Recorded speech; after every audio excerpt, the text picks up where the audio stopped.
এমন মানুষ আছে মরার পর নয়, আমার আল্লাহ জনম জনম তাকে মানুষের মাঝে অমর করে রাখবে। এমন একজন অমর মানুষ হলো আমাদের এই যে শরীফ ওসমান হাদি ভাই, ঠিক না ব্যাটিক যারা কন, মরে অমর হয়ে আছে, আশাবাদী। গোটা জিন্দেগিতে যতদিন মানুষের ভিতরে রূহ থাকবে, আরে বিবেকমান মানুষ তাকে স্মরণ করবে ইজ্জতের সাথে, মহব্বতের সাথে। কথা ঠিক না ব্যাটিক যারা কন।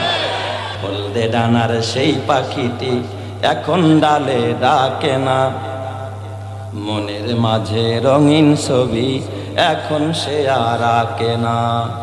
হলদে ডানার সেই পাখিটি এখন ডালে ডাকে না, মনের মাঝে রঙিন ছবি এখন সে আর আঁকে না। এখন কেন ধূসর হলো মন, মিলিয়ে গেল মিষ্টি গোলাপ বন। এখন কেন ধূসর হলো মন, মিলিয়ে গেল মিষ্টি গোলাপ বন। এখন কেন স্বপ্ন ভরা, এখন কেন স্বপ্ন ভরা চোখটি চেয়ে থাকে না, মনের কোণে রঙিন ছবি এখন সে আর আঁকে না। হলদে ডানার সেই পাখিটি এখন ডালে ডাকে না, মনের কোণে রঙিন ছবি এখন সে আর আঁকে না। এখন কেন হচ্ছে মানুষ খুন, বুকের আগুন জ্বলছে অনেক গুণ। এখন কেন হচ্ছে মানুষ খুন, বুকের আগুন জ্বলছে অনেক গুণ। লড়াকোদের মাথায় কেন, লড়াকোদের মাথায় কেন বিজয় রাঙা মাখে না, মনের কোণে রঙিন ছবি এখন সে আর আঁকে না। হলদে ডানার সেই পাখিটি এখন ডালে ডাকে না, মনের কোণে রঙিন ছবি এখন সে আর আঁকে না। তারেক মুসা সালাহুদ্দিন কই, বুকের আগুন জ্বলছে যে রই রই। তারেক মুসা সালাহুদ্দিন কই, বুকের আগুন জ্বলছে যে রই রই। বুলেট বোমা বুক কেড়ে নেয়, বুলেট বোমা বুক কেড়ে নেয়, কেউ কি খবর রাখে না, মনের মাঝে রঙিন ছবি এখন সে আর আঁকে না। হলদে ডানার সেই পাখিটি এখন ডালে ডাকে না, মনের মাঝে রঙিন ছবি এখন সে আর আঁকে না। তাই তো দলমত নির্বিশেষে এই শরীফ ওসমান হাদির জন্য মানুষ কেঁদেছে। প্রত্যেকটা পাড়ায় মহল্লায় মসজিদে মসজিদে দোয়া হয়েছে, দোয়া চাইতে হয় নাই, এমনিই দোয়া হয়েছে। কথা ঠিক না ব্যাটিক যে দেখা হয়েছে কি হয় নাই। অথচ ওর বাবার বাড়ি জানেননি জালকাঠিতে, গরিব মানুষ, টিনের ঘর, টিনের ঘর, প্রভাব প্রতিপত্তি নাই, সম্পদ নাই, কিন্তু হকের উপর অটল ছিল ছেলেটা। ওর বাবা একজন আলেম, ওর ভাইও একজন আলেম, ওর ভিতরে এলেম আছে, এলেমের কারণে আল্লাহ তাআলা তাকে হকের উপর অটল রাখছে। ও যদি চাইতো, হ্যাঁ, ও যদি চাইতো কারোর সাথে আতাত কইরা আপোষ কইরা গাড়ির মালিক হইতে পারতো কিনা, ইচ্ছা করলে একটা আসনেরও মালিক হয়ে যেতে পারতো, কিন্তু কারোর সাথে আতাত করে না।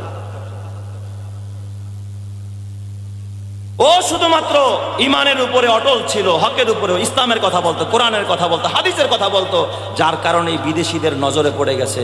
আর এই সমস্ত মানুষ যারা ইমানের জন্য, ইসলামের জন্য, কোরআনের জন্য যারা জীবন দেয়, যদিও আমি দেখি এরা মরে গেছে, আসলে এরা মরে যায় না, ওরা মরে অমর হয়ে থাকে। কথা ঠিক না বা ঠিক জায়গা। এই জন্য আল্লাহ তাআলা কিয়ামতের ময়দানে আল্লাহ যখন এই শহীদদেরকে যখন জান্নাতে দিবে, জান্নাতে দেওয়ার পর আল্লাহ তাআলা শহীদদেরকে জিজ্ঞাসা করবে, এই তোদের কিছু দরকার আছে নাকি, আরো কিছু লাগবে তোমাদের? শহীদরা বলবে, আল্লাহ এত নিয়ামত দিছো, ডাইনেও নিয়ামত, বামেও নিয়ামত, সামনেও নিয়ামত, পেছনেও নিয়ামত, আর নিয়ামত দিয়া কি করবে আল্লাহ, আর কি চাবো? কয় আরো কিছু লাগবে নি, বলো। শহীদরা তখন আল্লাহকে একটা আরজি জানাবে।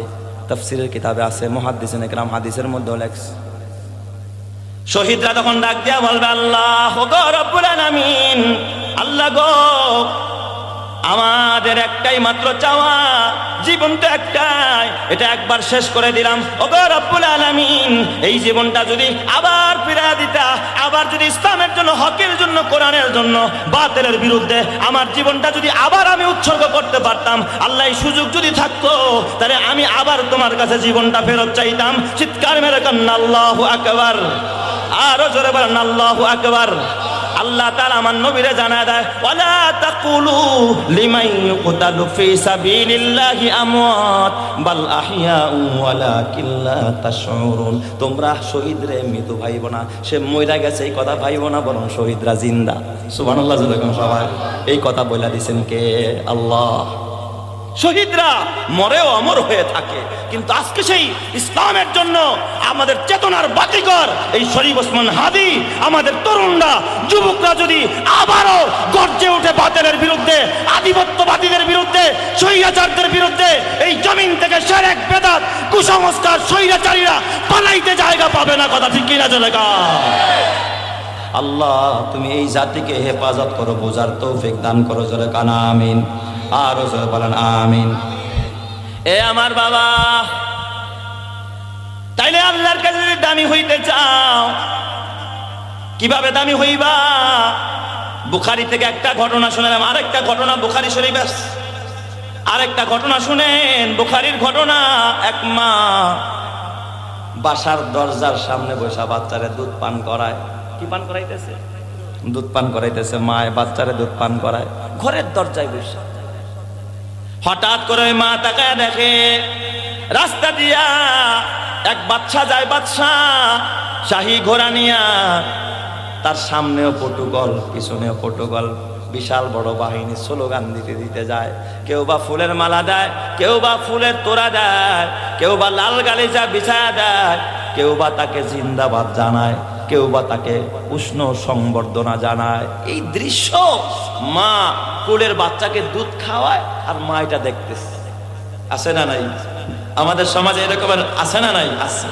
মা দেখতেছে যে এক বাচ্চা যাচ্ছে, আর বাচ্চার অভিনন্দন দিতে দিতে, স্লোগান দিতে দিতে তার আগে পিছে শত শত শ্রোতারা, হাজার হাজার জনতারা স্লোগান দিচ্ছে, মালা পড়াচ্ছে, কেউ বা তাকে উষ্ণ সংবর্ধনা দিচ্ছে, কেউ বা তার পায়ের নিচে কার্পেট বিছিয়ে দিচ্ছে, কেউ বা তাকে কুলে করে, হাতে করে, কাহে করে, ধরে ধরে তাকে বাসায় নিয়ে যাচ্ছে।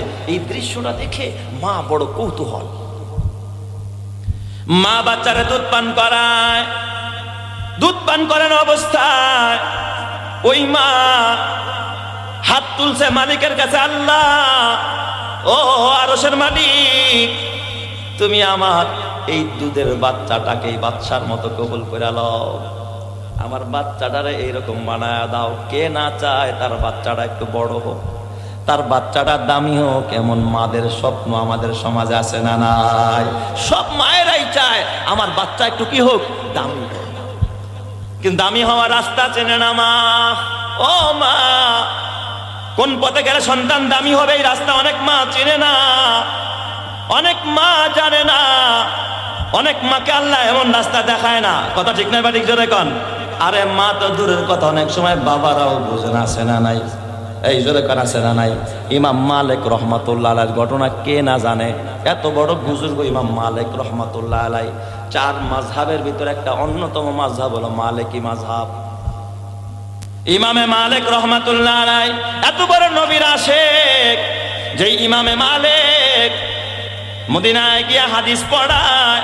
হাদিস যখন পড়ায় ইমাম মালিক রহমাতুল্লাহ আলাইহি তিনি মনে মনে খেয়াল করে, আমি যখন ছাত্রদেরকে হাদিস পড়াই, আমার নবীজি মনে হয় যেন তাকায়া তাকায়া দেখতেছে, আমার নবী শুনতেছে। এই জন্য ইমাম মালিক রহমাতুল্লাহ আলাইহি হাদিস পড়ানো অবস্থায় অন্য কোনো দিকে তার কোনো মনোযোগ থাকতো না। জোরে কোন সুবহানাল্লাহ।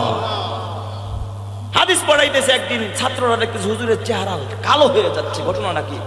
চোখ দিয়া পানি পড়তেছে, কিন্তু হুজুর কিছু বলে না।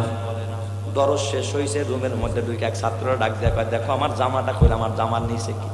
জামাটা খুইলা দেখে বিচ্ছু একটা জামার মধ্যে ঢুকা, একটার দুইটা নয় প্রায় 80টার মতো কামড় বিচ্ছু তার পিঠের মধ্যে বসায়া দিছে। বিষের যন্ত্রণায় পুরা শরীরটা কালো হয়ে গেছে, তারপরও একবারের জন্য উহু শব্দ বলে নাই, হাদিসের 10 থেকে উঠে নাই। এটা নবীর ভালোবাসা, নবীর আজমত আর মোহাব্বত তার দিলে। কথা ঠিক না? ঠিক আছে। দেখো যে ইমামে মালিক রহমাতুল্লাহ আলাইহি মদিনার ভিতরে প্রস্রাব পায়খানা করে না, প্রস্রাবে ধরলে দৌড়ায় মদিনার বাহিরে ছেড়ে যায়, বাহিরে এক পাও মদিনার ভিতরে রাখা, আর এক পাও বাহিরে, যেন মরণটা হইলে মদিনার মধ্যেই মরণ হয়ে যায়। সুবহানাল্লাহ যেরকম সবাই। এত বড় আশেক ছিলেন হযরত ইমাম মালিক রহমাতুল্লাহ আলাইহি। এই ইমাম মালিকের বাবা, ওনার কথাটা বলতে চাইলাম যে কেমন মার ঘরে আর কেমন বাবার ঘরে ইমাম মালিক জন্ম নিয়েছে।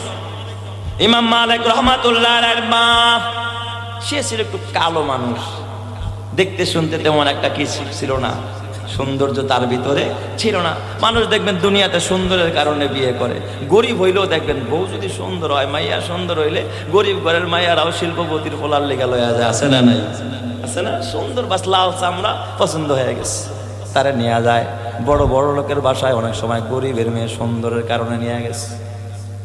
অথচ ইমাম মালিকের মা একেবারে দেখতে পছন্দনীয় ছিল না, কালো ছিল, কালো কুচ্ছি ছিল ইমাম মালিক রহমাতুল্লাহ আলাইহির মা। ইমাম মালিকের মা এমন কালোর কালো, ইমাম মালিক রহমাতুল্লাহ আলাইহির বাবা তিনি যখন বিবাহ করলেন, তার মা বাবা বউ পছন্দ করেছে।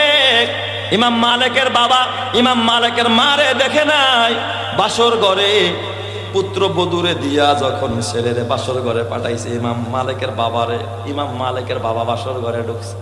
বাসর ঘরে ঢুইকা বউ দেখা মন ভালো লাগে না, কি আনছে আমার বাপ মায়, চোখে দেখে আনছে না না দেখে আনছে, মনটা তার খারাপ। বউ রাইখা আরেক জায়গায় বসে রয়েছে, বউর সাথে কথা কয় না, বিবির সাথে কি কয় না, কথা কয় না। বউ ভালো লাগে নাই, পছন্দ হয় নাই। বিবি এটা বুঝতে পারছে আমার স্বামী আমারে পছন্দ করে নাই। ইমাম মালিকের মা কাছে গেছে, স্বামীর কাছে গেছে, বিনয়ের সাথে স্বামীরে সালাম দিছে। দেখে স্বামী ভালো খুশি মন না, কথা কয় না। এখন চিন্তা করে আজকে যদি বের হয়ে যায় মানুষ বদনাম করবে, দুর্নাম করবে, যেহেতু বাসর ঘরে ঢুকছে আজকে রাতটা কোন রকম কাটায় যায়, তারপরে আর এটার কাছে জীবনও আসবো না, সিদ্ধান্ত নিয়ে নিস। ইমাম মালিক রহমাতুল্লাহ আলাইহির মা স্বামীর কাছে গিয়া দেখতেছে স্বামীরে তো কাবু করার মতো, একজন নারী যতটা চেষ্টা ছিল স্বামীকে কাবু করার, কাবু করতে পারে না, ব্যর্থ হয়ে গেছে। ইমাম মালিক রহমাতুল্লাহ আলাইহির মা শুধুমাত্র কোরআনের একটা আয়াত পড়ছে ইমাম মালিকের বাবার কাছে, কিচ্ছু বলে নাই, শুধু একটা কোরআনের আয়াত পড়ছে। ইমাম মালিক রহমাতুল্লাহ আলাইহির মা ইমাম মালিকের বাবার কাছে গিয়া খোদার কোরআন পড়া আরম্ভ করলো। ওয়া আসা আন তাকরাহু শাইআও ওয়া হুয়া খায়রুল লাকুম ওয়া আসা আন তুহিব্বু শাইআও ওয়া হুয়া শাররুল লাকুম। আরে তোমরা তো মাঝে মাঝে এমন জিনিসকে পছন্দ করো যেটার মধ্যে তোমাদের অকল্যাণ আছে, আবার এমন জিনিসকে তোমরা অপছন্দ করো যেটার মধ্যে তোমাদের কি আছে, কল্যাণ আছে। এই আয়াতটা শুধু করছে ইমাম মালিকের বাবা, সে তো আরবি বুঝছে যে কি বুঝাইতে চাইছে, সে আর কিছু কয় না। তাই ঠিক আছে, যেহেতু মহিলাটা আরবি জানে, কোরআন পড়তে জানে, ঠিক আছে আজকের রাত্রটা শুধু সময় দিব, আর সময় দিব না। রাতের বেলায় একসাথে ছিল, মেলামেশাও হয়েছে স্বামী স্ত্রী, এই ফার্স্ট মেলামেশার পরে সকালবেলা একেবারে গোসল করে আর এই বাসায় আসবো না, থাকবো না, কারো বলে নাই। এই যে গেছে তো গেছে লাগাতার 18 বছর। কত বছর? 18 বছর। 18 বছর আর ঘরে আসে নাই ইমামে মালিকের বাবা। 18 বছর আল্লাহর রাস্তায় বের হয়ে গেছেন, বিবি পছন্দ হয় নাই, ঘরে আসে না। ঘরে আসলে মানুষ তাকে চাপ দিবে, মানুষ তাকে রাগ করবে, মানুষ তাকে বুঝাবে, অথবা বিবি তাকে বলবে, যন্ত্রণা করবে, বিবি তাকে জ্বালাতন করবে, এটা সহ্য করতে পারবে না। তাই 18 বছর পর্যন্ত দেড় যুগ 18 বছর পর্যন্ত তিনি বাড়ির বাইরে। 18 বছর পর হঠাৎ করে মনে পড়লো এখন তো বুড়া হয়ে গেছি, যাই বাড়ির দিকে যাই, গিয়া দেখি এখন ওটা তো গেছে, ওটা তো আর এখন নাই। কারণ 18 বছর তো কোনো নারী আমার বাড়িতে বসে থাকবে না।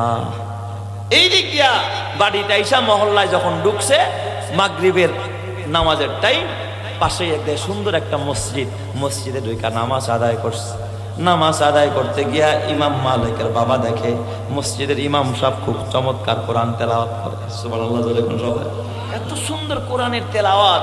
ইমাম মালিকের বাবার দিল একেবারে ভইলা গেছে, আলী এই ছেলেটা ইমাম সাহেব তো খুব ফাটাফাটি রে, এর বাপ কে রে, এর বাড়ি কোথায়, এর ঘর কোথায়, চমৎকার কোরআন তেলাওয়াত। ইমাম মালিকের বাবা ইমামের ভক্ত হয়ে গেছে। নামাজ শেষ কইরা মুসল্লিরা চলে যায়, ইমাম মালিকের বাবা বের হয় না। মুসল্লিদের কাছে জিজ্ঞাসা করে, ও মুসল্লিরা, এই ইমাম সাহেবের বাড়ি কোথায়, তার বাবার নাম কি চিনোনি? মুসল্লিরা কয়, তার বাবার নাম, আপনাকে ইমাম সাহেবের বাপের নাম আপনারা জানেননি? ইমামের বাবার নাম দিয়া মানুষ কি করবো? কয়, জানি অমুক জায়গায় বাড়ি, কোন গ্রাম তা জানি না, তবে আর বাপের নাম আমরা জানি না। কয়, যদি এই বিষয়ে জানতে চান তাইলে এই লোককে জিজ্ঞাসা করা ছাড়া কোনো উপায় নাই। ইমাম সাহেব সবার পরে বের হইছে, ইমাম মালিকের বাবা বৈশা রইছে, ইমাম সাহেবরে জিজ্ঞাসা করবে, আপনার নাম কি, আপনার বাবার নাম কি? ইমাম মালিক রহমাতুল্লাহ আলাইহির বাবা ওই ইমাম সাহেবরে ডাক দিয়া কয়, ইমাম সাহেব, মসজিদটাও বড় চমৎকার, আপনার কণ্ঠটাও বড় চমৎকার, মধুর কণ্ঠে খোদার কোরআন পড়লেন। ইমাম সাহেব, কোরআনের তেলাওয়াত শুনে আমার দিলের মধ্যে আল্লাহ তাআলা ঈমান বাড়ায়া দিছে। সুবহানাল্লাহ যখন সবাই, এ বাবা, কোরআন পড়লে ঈমান বাড়ায়া দেয় কে? ওয়া ইজা তুলিয়াত আলাইহিম আয়াতুহু যাদাতুহুম ঈমানা ওয়া আলা রাব্বিহিম ইয়াতাওয়াক্কালুন। মুমিন যখন কোরআন পড়ে মুমিনের ঈমান বাইরা যায়। যে পড়ে তার ঈমান বাড়ে, যে শুনে তার ঈমান বাড়ে। কোরআনকে যারা মহব্বত করে তাদের ঈমান বাড়ায়া দেয় কে? আরো জোরে বলতে হবে, ঈমান বাড়ায়া দেয় কে? আল্লাহ। আচ্ছা হুজুর, আপনার তেলাওয়াত খুব চমৎকার, আপনার বাড়ি কোথায়? অমুক মহল্লায়। ইমাম মালিকের বাবা কয়, আরে আমার বাড়িও তো ওই মহল্লায়, তাহলে আমার বাড়ির কাছে হলে তো আমার চিনার কথা। কয়, ইমাম সাহেব, আপনার বাবার নাম কি?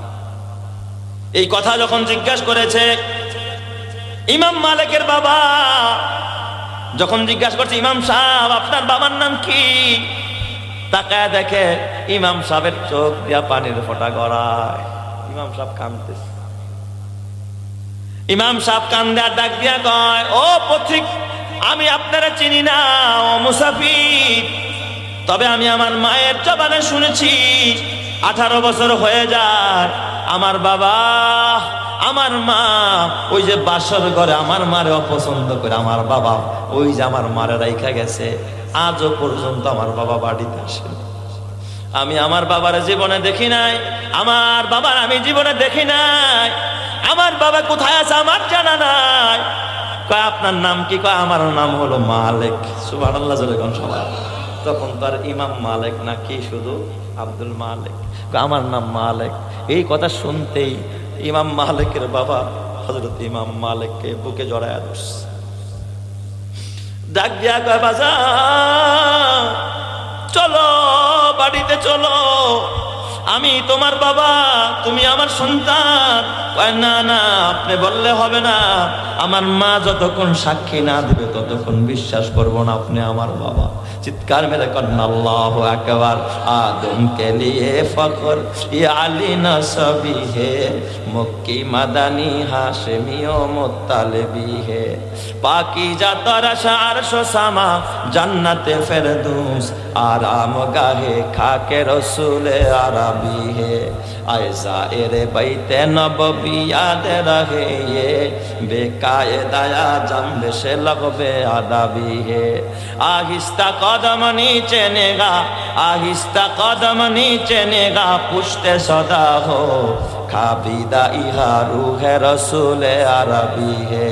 बुझ जाए तेरे सीटू से आए अबरे करम आग, जो आग मेरे सीनों में मुद्दत से लगी है। आए बहरे करम सदका हुसैन इब्ने अली का, प्यासा हो मुझे शरबते दीदार पिला दो। जोर जोर करना अल्लाहु अकबर, आरो जोर बोलना अल्लाहु अकबर। इमाम मालिकेर बाबा ইমাম মালিকের পিছনে পিছনে বাড়ির দিকে যায়। ইমাম মালিক ঘরে ঢুকছে, ডাইকা বলে, মাগো, একজন মুসাফির দাবি করতেছে সে নাকি আমার বাবা, সে নাকি এত বছর আগে ঘর থেকে বের হয়ে যায়। মা কয়, না, সে কত আগে হারায় গেছে, বাইচে আছে না মরে গেছে কোনো যোগাযোগ নাই। তুমি কারে ঘরে আনলা? আইনো না। যা কয়, না না, আমার মা স্বীকার করে নাই, এবার ইমাম মালিকের বাবা ডাক দিয়া কয়, তুমি তোমার মার কাছে যায় বলবা, একটা আয়াত শোনাইবা, যে এই আয়াতটা বাসর ঘরে আপনারা কেউ শোনাইছিল নি, ওয়া আসা আন তাকরাহু শাইআন ওয়া হুয়া খায়রুল লাকুম ওয়া আসা আন তুহিব্বু শাইআন ওয়া হুয়া শাররুল লাকুম। যাও যাও তোমার মারে আয়াতটা শোনায়া দাও। আয়াত যখন শোনায়া দিস, ইমাম মালিকের মা আয়াত শোনার পরে বুঝা ফেলাইছে, আল্লাহ এই আয়াত তো আমার স্বামী, আমি তো আমার স্বামীরে বাসর ঘরে শুনাইছিলাম, এই আয়াত তো আমি জীবনে অন্য কাউরে শুনাই নাই, তাইলে যেহেতু এই আয়াতটার কথা সে আমাকে বলেছে, নিশ্চয় এটা আমার স্বামী। ডাক দেয়া কয়, বাবা গো, নিশ্চয় এটা তোমার বাবা, যাও যাও বাবারে সালাম করো, ঘরের মধ্যে না বাবারে বসায়া দাও। চিৎকার মেরে কন্যা আল্লাহু আকবার, আরো জোরে কন্যা আল্লাহু আকবার। তাইলে বলেন তো, যেমন সন্তান তেমন তার বাবা, তেমন তার মা। ইমাম মালিক ডাক দিয়া বলে, ও বাবা, আপনি যে 18 বছর আমার মায়ের খবর নেন নাই, তবে আমার বুঝ হওয়ার পর দেখেছি আমার মা জীবনে কোরআনের তেলাওয়াত মিস করে নাই, আমার মা বেপরদায় চলে নাই, আমার মা বেগানা পুরুষের সাথে কথা বলে নাই। বাবা গো, আমার মা কালো হইতে পারে, কিন্তু আমার মার অন্তরটা বড় ভালো, আমার মায়ের অন্তর আছে খোদার নূর, যার বরকতে আল্লাহ তাআলা আমারে কবুল করেছে। চিৎকার মেরে কোন সুবহানাল্লাহ। কারণ মা বাবা যদি ভালো হয়, সন্তানরে ভালো বানায় দেয় কে? তো এত বড় একজন ওলি ইমামে মালিক রাহমাতুল্লাহ আলাইহি। তুই যে মহিলার কথা বলতেছিলাম, বুখারীর হাদিস, বাচ্চারে দুধ পান করাইতেছে কোথায় বৈশা? ঘরের দরজায় বৈশা। বাদশা যাইতেছে রাস্তা দিয়া। আমরা মাঝে মাঝে যখন দেখি রাস্তা দিয়া ভিআইপিরা যায়, এক একটা গাড়ি 1.5 কোটি টাকা, যখন এক একটা বাড়ির দিকে অনেকেই তাকায়, হায় কি বিশাল অট্টালিকা। মানুষ তো, মানুষের মধ্যে একটু চাহিদা জাগে, যদি এমন একটা করতে পারতাম। এই আকর্ষণ আপনাদের মধ্যে মনে হয় নাই? এই এলাকায় আছে, সৈয়দপুরে আছে। আল্লাহ তুমি বুঝার তৌফিক দাও, জোরে কানা আমিন। তো ওই মা দোয়া করে, আল্লাহ আমার পোলাটারেই বাদশার মতো বানায়া দাও, এত বড় সম্মান যেন আমার ছেলেও পায়। এই দোয়া যখন মায় করছে, ছেলে কিন্তু দুধের বাচ্চা, মায়ের কোলে কি খায়? হ্যাঁ, দুধ খায়। ওই যে আপনারা শুনছেন বুখারী শরীফের মধ্যে ঘটনা আসছে যে এক বাচ্চা, দুধের বাচ্চা কথা বলছে, এটা সেই ঘটনা। ইমাম বুখারী লিখেছে, ওই দুধের বাচ্চা মা যখন বলছে, আল্লাহ গো আমার ছেলেটারে আর মতো বানায় দাও, এই দোয়া করার পর ছেলেটা দুধ পান করতেছিল, দুধের বাচ্চা অমনেই মুখটাকে স্তন থেকে সরায়া ডাক দেখ, আল্লাহ ও মালিক, না না না না না, আমার মায়ে বুঝে না, আমার মায়ে বুঝে নাই, আল্লাহ গো আমারে তুমি এই বাদশার মতো বানাইও না, আমি এই বাদশার মতো হতে চাই না, আমার মা বুঝতে পারে নাই। চিৎকার মেরে কন্যা আল্লাহু আকবার। এই ক্ষমতা আমার লাগবে না, আমি বাদশার মতো। মায়ে কয়, কি রে, কথা কি বাচ্চায় কয় না নিচের থেকে কোনো জাদু মাদু শুরু হয়ে গেল? মায় তো বুঝতে পারে নাই যে দুধের বাচ্চাও কথা কয়, দুধের বাচ্চারা দিয়েও কথা বলাইতে পারেন যিনি, তিনি কে? কাদেরে কুদরত দারাদ হরচে খাহাদ আকুনাদ, কাদেরে কুদরত দারাদ হরচে খাহাদ আকুনাদ, মুর্দারা উ জাবা বখশাদ জিন্দারা বে জাকুনাদ। দুধের বাচ্চারে কথা বলাইতে পারেন কে? ঈসা নবীরে দোলনায় বসায় কথা বলাইছেন কে? এ জুরাইদের পক্ষে দুধের বাচ্চারে দিয়া সাক্ষী দেওয়াইছেন যিনি, তিনি কে? আল্লাহ। এ যুবক ভাই, তোর হাতে পায়ে ধরা বলা যায়, মা বুঝে নাই, মা মনে করেছে মনে হয় মাটির নিচ থেকে আওয়াজ আসতেছে। ওই যে মা মরিয়ম যখন বাচ্চা নিয়া হযরতে ঈসা পয়গম্বরে নিয়া যখন খেজুর গাছের গোড়ায় গেছে, মা মরিয়ম ডাক দিয়া কয়, ক্বালাত ইয়া লাইতানি মিতু ক্বাবলা হাযা ওয়া কুনতু নাসিয়াম মানসিয়া। আল্লাহ যদি আমার মরণ হইতো, মানুষ যদি আমারে বলে যাইতো, কতই না ভালো হইতো। আল্লাহ তুমি আমারে মরণ দেয়া দাও, আমার স্বামী নাই, আমার পেটে বাচ্চা, আমি এই দুঃখ আর এইভাবে আমি চেহারা কেমনে মানুষকে দেখাবো? জোরে কোন সুবহানাল্লাহ। বলেন তো, যার কেউ নাই তার আছে কে? আরো জোরে বলেন, যার কেউ নাই তার আছে কে? ওই সময় মা মারিয়াম যখন কাঁদতেছিলেন, অমনি নিচের থেকে আওয়াজ আসছে, ফানাদাহা মিন তাহতিহা আল্লাহ তাহজানি কদ জাআলা রাব্বুকি তাহতাকি সারিয়া। আল্লাহ ডাক দেখা, মারিয়াম চিন্তা করো না, টেনশন করো না, আমার আল্লাহ তোমার জন্য পাথর ফাটায়া ঝর্ণা বের কইরা আল্লাহ মিষ্টি পানির ব্যবস্থা কইরা দিছে। জোরে কন্না আল্লাহু আকবার। পানির ব্যবস্থা করে দিয়েছেন কে? আল্লাহ। আল্লাহ পাথর ফাটায়া পানির ব্যবস্থা করে দিয়েছে। তো এই মহিলা ভাবতেছে, কি রে, কথা কি আমার বাচ্চাই কয় না অন্য কিছু কয়? একবার বাচ্চার দিকে তাকায়, আরেকবার এদিক ওদিকে তাকায়, আওয়াজ আসে কোত্থেকে? মহিলা তখনও বিশ্বাস করে না যে আমার বাচ্চা এই কথা কয়। কিন্তু হতভম্ব, কি রে, আমার দোয়ার কাউন্টার দেয়, ব্যাপারটা কি? আমি দোয়া করলাম, আল্লাহ আমার বাচ্চাটার এই বাচ্চার মতো বানায়া দাও, আল্লাহ এই বাচ্চাটাকে বাচ্চার মতো বানায়া দাও। আর ছেলেকে, আল্লাহ না না না, আমাকে তুমি বাচ্চার মতো বানায়ো না, আমার মা বুঝে নাই, আমার মা বুঝে নাই দেখাই দোয়া করেছে। চিৎকার মেরে কন্না আল্লাহু আকবার। আমাদের নেশা কি? আমি বড় লোক হমো, ইঞ্জিনিয়ার হমো, ডাক্তার হমো, ব্যারিস্টার হমো। এই বাবার ঠইকা যাইবা না না, ইঞ্জিনিয়ার ডাক্তার ব্যারিস্টার বানায়া জান্নাতের পথ পাইবা কিনা আল্লাহ ছাড়া কেউ জানে না। কোরআন পড়াও, সন্তানটাকে আলেম বানাও, ওলি বানাও, জান্নাতের রাস্তা চিনাও, মা চিনাও, বাবা চিনাও, হালাল খাওয়াও, হারাম থেকে বাঁচাও, এ আল্লাহর হুকুম মানাও, নবীর তরিকা মতো চালাও। তোমার সন্তানকে জান্নাতের পথ দেখাবেন কে? এই জন্য ওই বাবার জীবন ধন্য, যেই বাবা সন্তান তারে কোথায় দিছে? মাদ্রাসায়। এই সৈয়দপুর মাদ্রাসা, জামিয়া ইমদাদিয়া মাদ্রাসা এই এলাকার মানুষ গড়ার একটা ফ্যাক্টরি। কথা কয় না কে? মানুষ গড়ার একটা ফ্যাক্টরি। এখান থেকে কোনোদিন সন্ত্রাস তৈরি হয় না, চাঁদাবাজ তৈরি হয় না, ধোঁকাবাজ তৈরি হয় না, জেনাকার তৈরি হয় না। এখান থেকে আল্লাহর ওলি পয়দা হয়, মুফতি মুহাদ্দিস পয়দা হয়, আল্লাহওয়ালা পয়দা হয়। কথা ঠিক কিনা? যে দেখা, তাহলে এই মাদ্রাসাগুলোর দরকার আছে না নাই? আরো জোরে বলেন, দরকার আছে না নাই? সন্তান বেটু দিয়া কয়, আল্লাহ আমার মা